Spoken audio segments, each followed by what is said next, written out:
Hola, ¿cómo están? Hoy comenzamos con la segunda clase, una primera parte donde vamos a ver la introducción a Data Warehouse. Un poco el esquema para la clase de hoy es comentarle algunos conceptos primarios de lo que es un Data Warehouse, ya que después vamos a tener otras instancias de discusión sobre un tema que continúa a esto que es base de datos multidimensionales. Eh, con respecto a Data Warehouse, la problemática que motiva a la existencia de este tipo de herramientas tiene que ver con su contribución como herramienta de soporte al proceso de toma de decisiones. El- estos sistemas generalmente eh, requieren de una base de datos eh, separada de lo que sería la base de datos operacional o la base de datos operativa de la organización eh, y las bases de datos de soporte a la toma de decisiones eh, generalmente van a tener que estar separadas principalmente por una cuestión de diferentes requerimientos, que vamos a ver ahora un poquito más adelante. Eh, la definición de Data Warehouse tiene que ver eh, principalmente con una colección de datos, ¿sí? Que tiene las características de esa colección de ser integrada, que varía en el tiempo, ¿sí?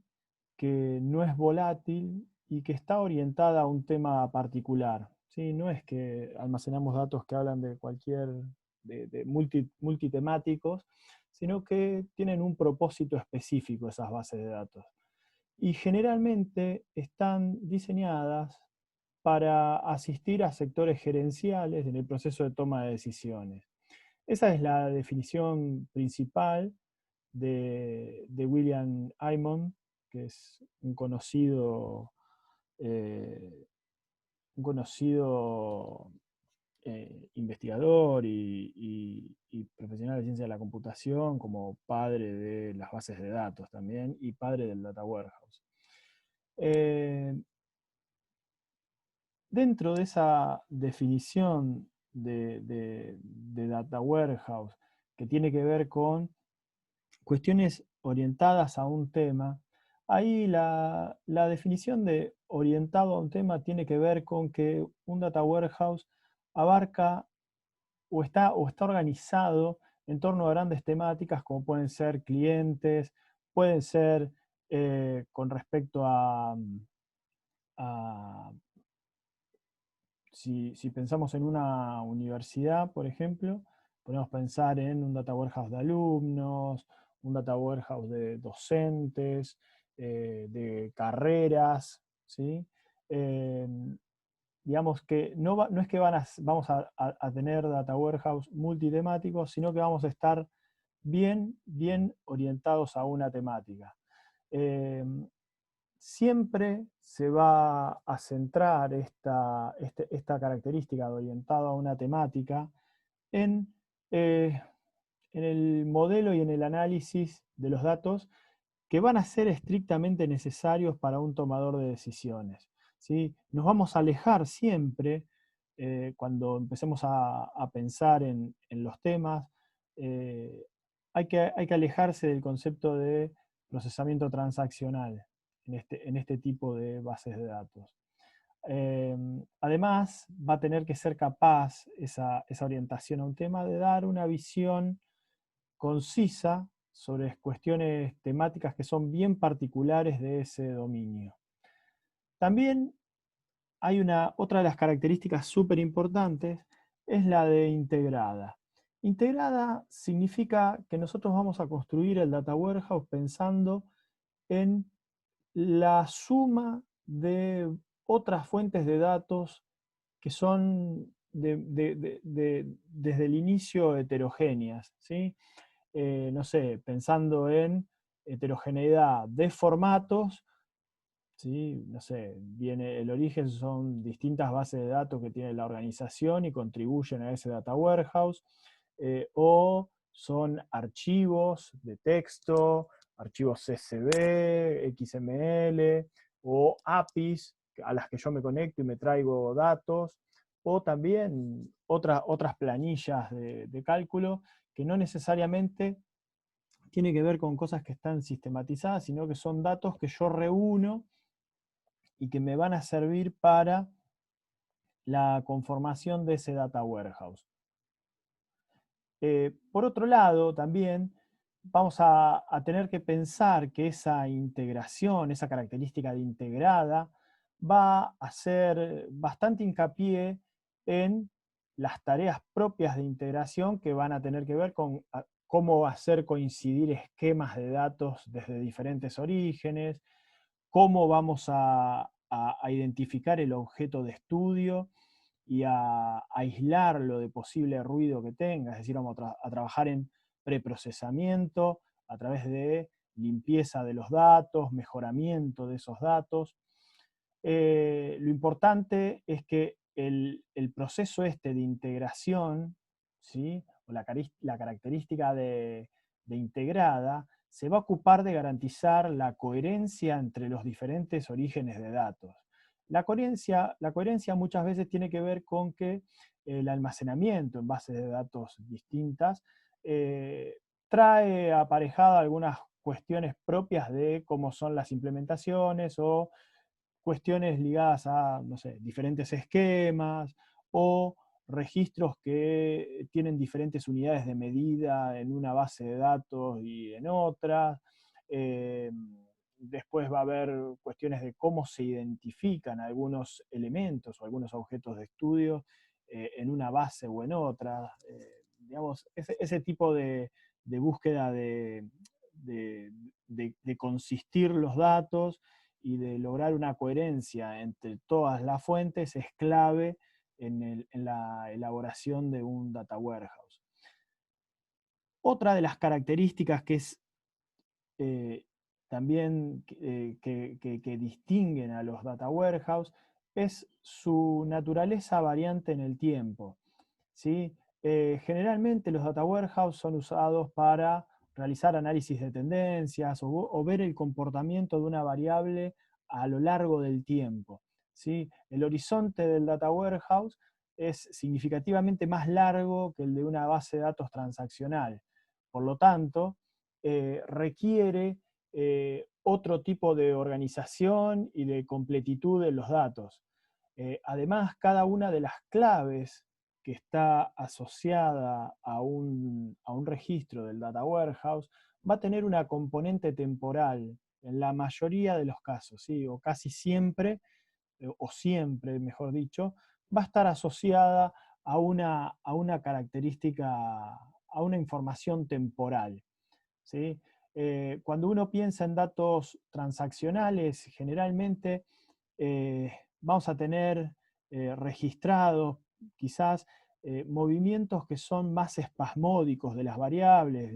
Cuando digo movimientos espasmódicos me refiero a esas altas y bajas dentro de los valores que obedecen a la captura continua de los datos generalmente, ¿sí? Entonces, en el dato minuto a minuto o en el corto tiempo, los valores de algunas variables tienden a ser por ahí un poco más ruidosos por el propio movimiento que tiene esa variable. Ahora, cuando uno piensa en un data warehouse y como herramienta de toma de decisiones, ese movimiento de las variables capturadas en un sistema transaccional tienden a suavizarse y a mostrar comportamientos más armónicos o más suaves a lo largo del tiempo que permiten ver tendencias, estacionalidades y comportamientos en algunas fotografías que vamos a ir sacando del problema que estemos tratando en ese momento. Y por último, la característica de no volátil significa que nosotros vamos a persistir estados de nuestro data warehouse. Vamos a pasar de esos datos continuos que tenemos en una base de datos transaccional, que admite múltiples operaciones, como ser agregar un nuevo registro, actualizarlo, leerlo, ¿sí? Tenemos varias operaciones de lectura-escritura. Cuando pensamos en un data warehouse, ese comportamiento cambia, ¿sí? Y las operaciones que vamos a manejar generalmente tienen que ver con la carga y el acceso a los datos del data warehouse. La carga significa que en algún momento uno hace una foto de la organización o del tema que toca ese data warehouse y toma una muestra de los datos de la situación actual, es decir, saca una especie de snapshot de esa situación y va a haber un proceso de carga de incrustar esos datos en el esquema del data warehouse. ¿Sí? Luego las operaciones que van a seguir tienen que ver principalmente con el acceso a datos y no con actualizaciones. No hay una actualización continua, sino que hay una carga y lecturas sucesivas, otra carga, y esas cargas las vamos a identificar como con fotografías de algún estado particular del modelo de negocio que tenemos. ¿Sí? Cuando pensamos en datos transaccionales, es decir, en OLTP, eh, la principal diferencia con los data warehouse es que uno pasa de tener, como les mencionaba recién, un modelo de datos continuo, cercano al raw data, donde tenemos registrado todos los movimientos, pasar a tener un esquema de base de datos analíticas, ¿sí? Y de ahí viene el término de OLAP, ¿sí? Y que va a estar íntimamente relacionado, que vamos a hablar de OLAP cuando hablemos de base de datos multidimensionales. Ya en la próxima clase vamos a tocar ese tema. Pero principalmente lo que distingue a ambos mundos, ¿sí? Al transaccional del sistema de soporte a toma de decisiones, o el data warehouse, o las arquitecturas OLAP, tiene que ver con cómo, en principio, cómo una provee información por sobre la otra. Una va a tener información atomizada, ¿sí? En el caso de las OLTP, versus una información de resumen, ¿sí? Información resumida.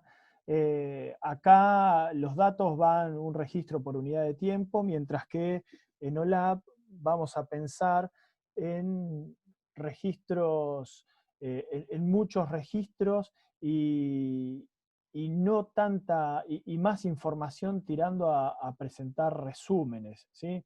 Eh, Siempre acá va a estar la orientación a un tema particular, el origen de los datos acá puede ser, es decir, en OLAP puede ser un origen interno o externo, es decir, nosotros podríamos tener nuestra base de soporte a toma de decisiones para, y construirla a partir de múltiples fuentes que no necesariamente todos esos orígenes de datos están en la organización. ¿Sí? Parte de esto pueden ser, no sé, cotizaciones bursátiles, pueden ser, no sé, si pienso en una universidad, algún web services del ministerio que larga circulares o actos administrativos que son importantes para la toma de decisiones de autoridades de la universidad.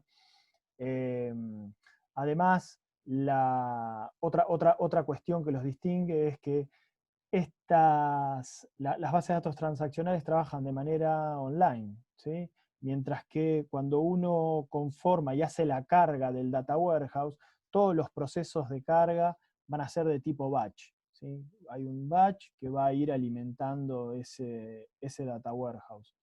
Y los periodos de tiempo que manejan, la base de datos transaccional generalmente va a trabajar con datos frescos, ¿sí? Datos actuales, mientras que el perfil de un data warehouse es histórico.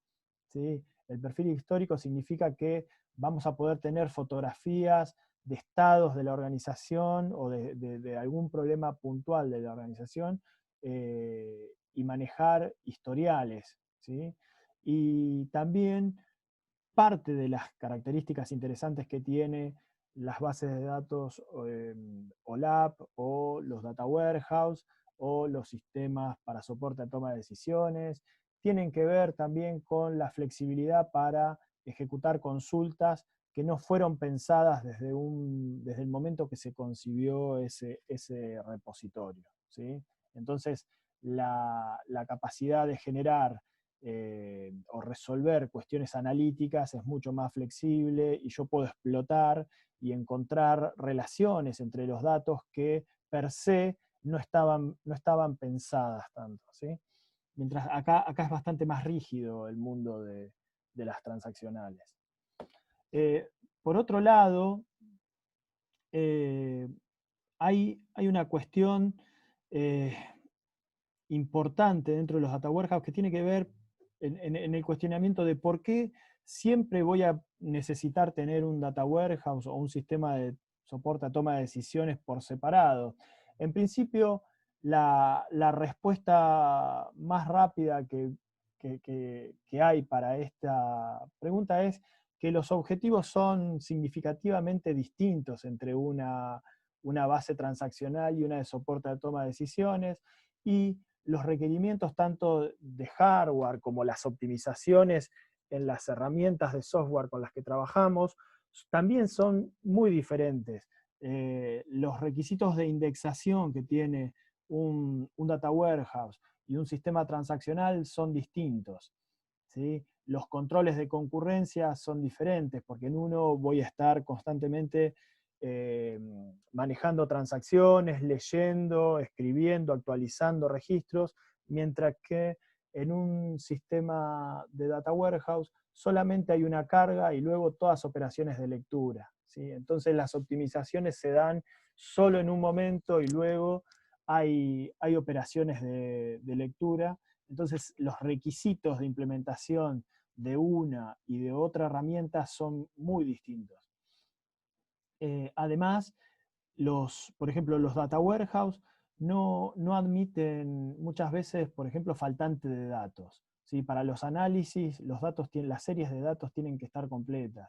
Es decir, va a haber un proceso dentro de data warehouse, un proceso de consolidación de los datos y de mejoramiento de la calidad de los datos para que puedan ser utilizados por los tomadores de decisiones. Una cosa importante es que las implementaciones de data warehouse muchas veces son híbridos que en las capas bajas, donde está la lógica de almacenamiento, los modelos de datos, suelen estar puestos en bases de datos relacionales tradicionales, si se quiere, pero hay un nivel de abstracción más arriba, un middleware, que va a manejar la lógica del data warehouse, ¿sí? Entonces suelen ser sistemas medio híbridos. Los modelos tradicionales de data warehouse tienen que ver con modelos empresariales, ¿sí?, de data warehouse, que van a reunir información de toda la organización. Vamos a ver que después hay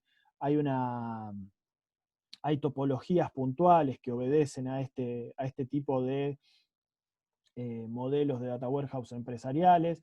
Después, unidades más temáticas como los data marts, que son un conjunto de datos con una temática específica dentro de la empresa. Una organización puede tener diferentes data marts relacionados con un tema particular, y muchas veces el concepto de data mart también tiende a ser casi un equivalente a un data warehouse, dependiendo de qué cantidad de data marts haya metidos adentro de un data warehouse, ¿sí? Eh, y están identificados también cuando pasemos a ver base de datos multidimensionales, con los cubos casi, ¿sí? Entonces, bien, eso lo vamos a ver la semana que viene. Y por último, un data warehouse virtual, ¿sí? El virtual data warehouse eh, se le llama virtual porque no llega a ser un data warehouse implementado con una herramienta formal de data warehouse, sino que es un conjunto de vistas algunas herramientas de consulta que se suelen implementar sobre un modelo de datos transaccional o bases de datos relacionales tradicionales, pero no está la capa esa de Data Warehouse que me permite generar una base de datos multidimensional. ¿Sí? Eh, por último, los data warehouse están compuestos por arquitecturas, ¿sí? Arquitecturas de capas, donde en una primera capa vamos a tener el origen de los datos, es decir, las fuentes de datos que van a contribuir a ese data warehouse. En una capa de almacenamiento intermedia, el data storage, ahí nos vamos a encontrar con el data warehouse propiamente dicho, que va a estar comprendido, como yo les mencionaba recién, por un conjunto de data marts. Cada uno de estos data marts va a obedecer a una temática particular. La inclusión o la generación de la instanciación, mejor, o cómo se alimenta este data warehouse, está comprendido por un conjunto de primitivas que se las conoce como ETL, o extracción, transformación, carga y refresh del data warehouse. El, el data warehouse, con todas estas operaciones de ETL, va a ir sufriendo modificaciones y va a estar sujeto a varias operaciones de carga y muchas cuestiones de manejar la lógica de los orígenes de datos, qué funciones de transformación se aplicaron, un montón de pormenores que surgen de la etapa de ETL que van a ser registrados en el repositorio de metadatos. Estos metadatos tienen el registro de, bueno, de tal base de datos, de tal fuente, lo que voy a sacar es tales atributos que van a ser transformados de esta manera y que tienen que ser traspuestos así. ¿Sí? Toda la información que generó este proceso de ETL va a quedar logueada de alguna manera en los metadatos. Y estos metadatos trabajan en conjunto con algunas herramientas de monitoreo del data warehouse y algunas bases de datos intermedias que quedan acá, como el Data Staging Area, que acá ahora no aparece, pero son parte de estas arquitecturas.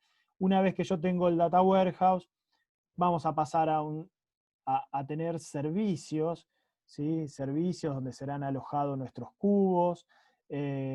Estos cubos van a ser representaciones multidimensionales de tanto mis data marts o mi data warehouse en su totalidad.